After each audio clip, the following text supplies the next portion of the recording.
O Birheng kaibig-ibig, ina naming nasa langit, liwanagin yaring isip, nang sa layo'y di malihis. Kaya inang mapagmahal, ako'y iyong patnubayan, nang mawasto sa pagbanghay nitong kakathaing buhay.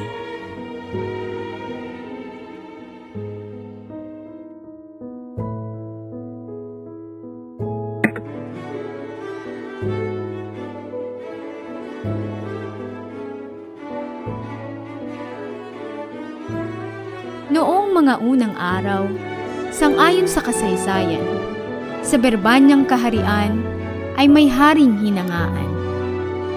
Pangalan ng haring ito ay mabunying Don Fernando. Sa iba mang mga reyno, tinitingnang Maginoo.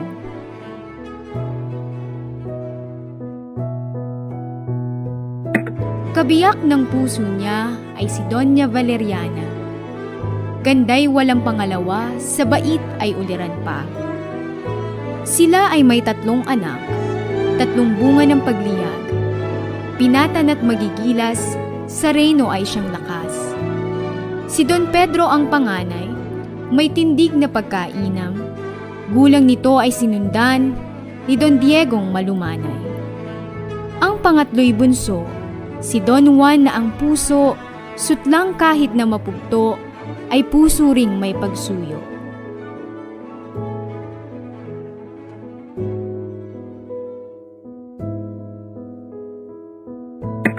Ganito ang napagsapit ng haring kaibig-ibig, nang siya ay managinip, isang gabing naiitlip. Di umano'y si Don Juan, bunso niyang minamahal, ay nililo at pinatay ng 2 tampalasan. Nang patay na'y inihulog, sa balong hindi matarog, ang hari sa kanyang tulog, nagising na nalulunod.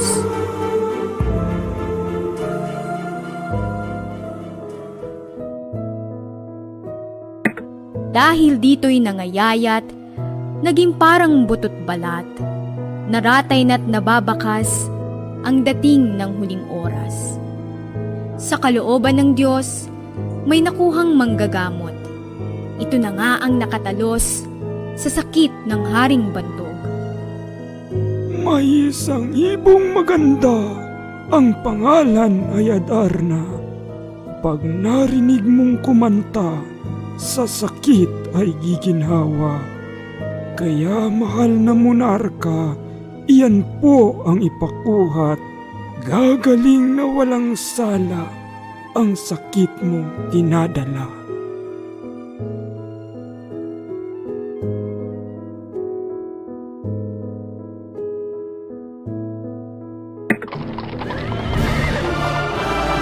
Nang sa haring mapakinggan, ang hatol na kagamutan, kapag dakay inutusan ang anak niyang pakalan.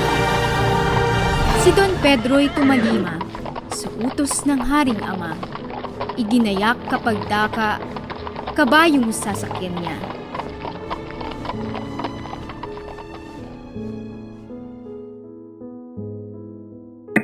Sa masamang kapalaran, hindi sukat na asahan. Nang sumapit sa ibabaw, kabayo niya'y namatay. Sa masamang kapalaran, ang prinsipey nakatagal. Narating ding mahinusay ang tabor na kabundukan.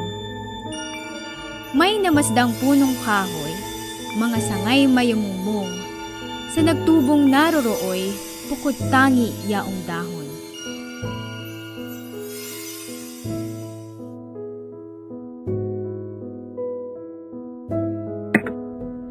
Natira sa pamamanglaw at inip ng kalooban, yamang walang hinihintay, mamahinga ang mainam. Tila naman isang tuksot, kasawian ni Don Pedro. Ang Adan ng may engkanto, dumating ng di nainom.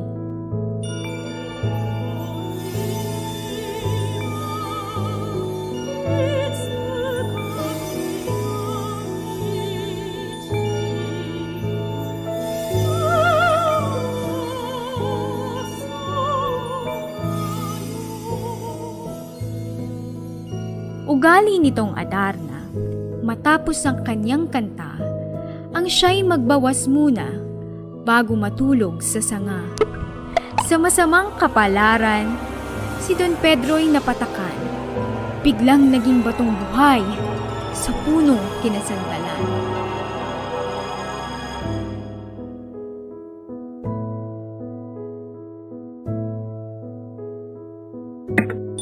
Si Don Diego'y inatasang hanapin ang naparawal. Ang prinsipe di sumuway at noon di nagpaalam. Hindi niya nalalamang siya pala'y nakadatal. Sa tabor na sadyang pakay, tikit ay di ano lamang. Noon niya napagmalas ang puno ng Piedras Platas. Dahot sangay kumikintab, ginto pati mga ugat.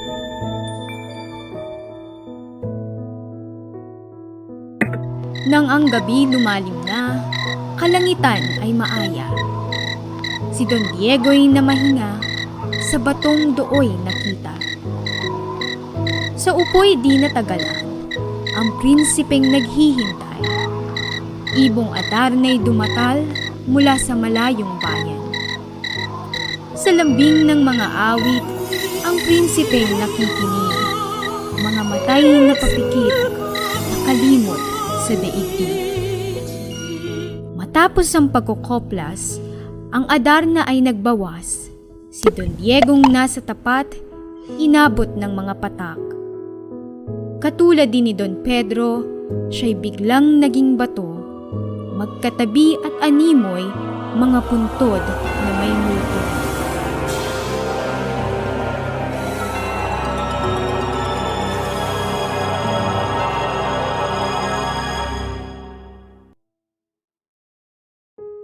Nainip sa kahihintay ang berbanyang kaharian, amay hindi mapalagay lumubha ang karamdaman.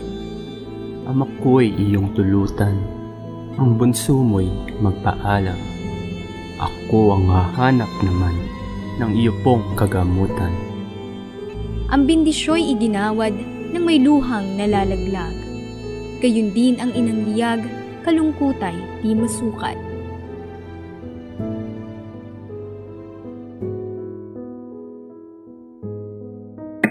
Di gumamit ng kabayo sa paglalakbay na ito.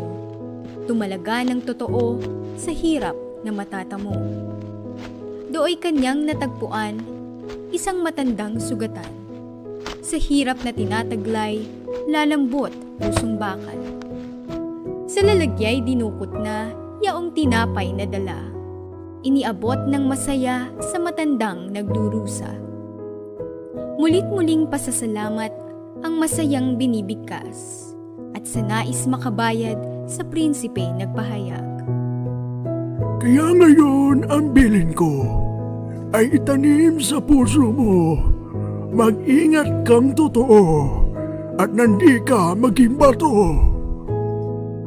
Sa buok na natatanaw ay may kahoy kang daratnan. Dikit ay di ano lamang, kawili-wiling titigan. Doon huwag kang titigil at sa ganda'y mahumaling sapagkat ang mararating ang buhay mo'y magmamaliw. Sa ibaba'y tumanaw ka, may bahay na makikita. Ang naruroong tao'y siyang magtuturo sa Adarna.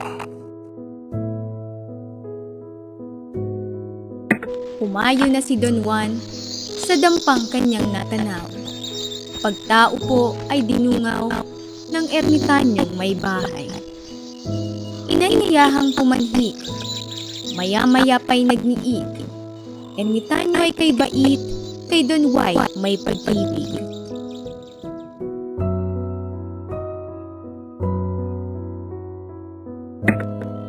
Lahat na po ay pinatara ng dahilan sa Adar. Ibong matamis kakanta na lunas sa aking ama. Don Juan, iyong anak mo'y paghihirapan man totoo. Ang Adarna ay may kanto na wala pang umatalo. Itong awit na maganda, pito rin at iba-iba. Sa balahibong insurang ilalas ng Adarna. Upang iyong matagalan, itong kantang may hinang. Kita ngayon ay bibigyan ng santok ay panlaban. Narito ang labaha, itong daya ay na iyong nagdalang panggaga, talunin ng kantada. Bawat kantang nakikigahan, ang palad mo ay sugatan. Sa kaat mo may gaan, ng daya ang iway naman. Matapos ang itong kanta, magbabawas ang Adarna. Ilagang ang mapagka ng walang sasabing pusa. Dalhin mo rin sinsalas, pagkakatuloy at tingkaran. Itali mo ang kahawak sa Adarna na mag-aalas.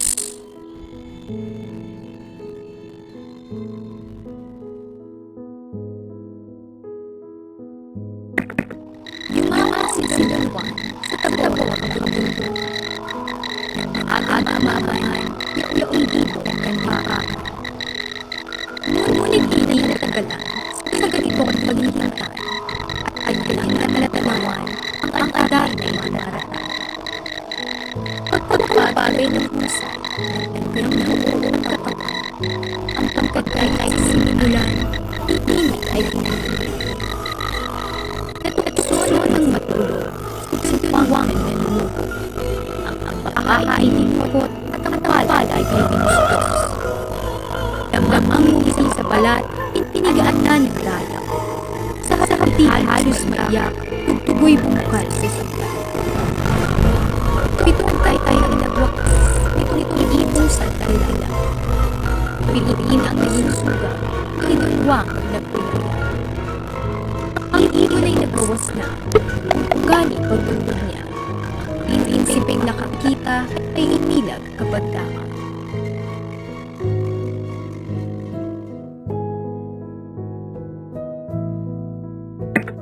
Agad niyang sinunggaban sa ay biglang hinangnan at napos ng matibay may sintas na gintong lantay.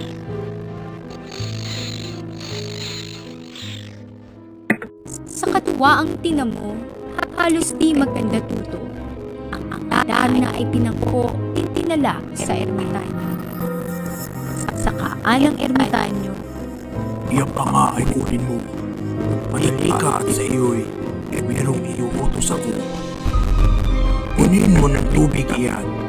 Ang dalawang bato'y busan. Nang sa bato'y magsilitaw, ang dalawang iyong mahal. si Don Juan ay sumalok ng tubig na iniuutos at sa batong nakapuntod dahan-dahan ibinuhos.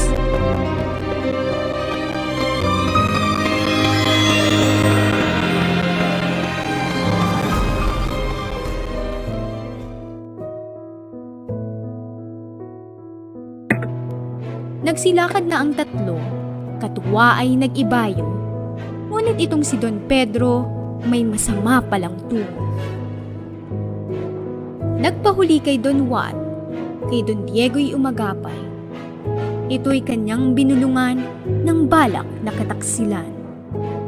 Kaya ngayon ang magaling, si Don Juan ay patayin.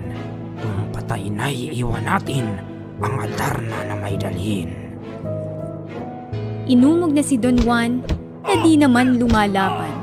Suntok, tadyak sa katawan, kung dumapoy walang patlang.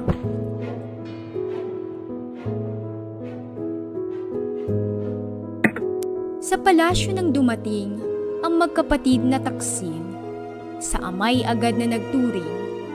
Ang Adarna ay dala namin. Ito baga ang Adarna? Naitanong sa dalawa. Kung ito nga'y ano bagat, pagkapangit pala niya. Iboy ayaw ring kumanta, pagkat dinaramdam niyang yaong may-ari sa kanya sa palasyo ay wala pa.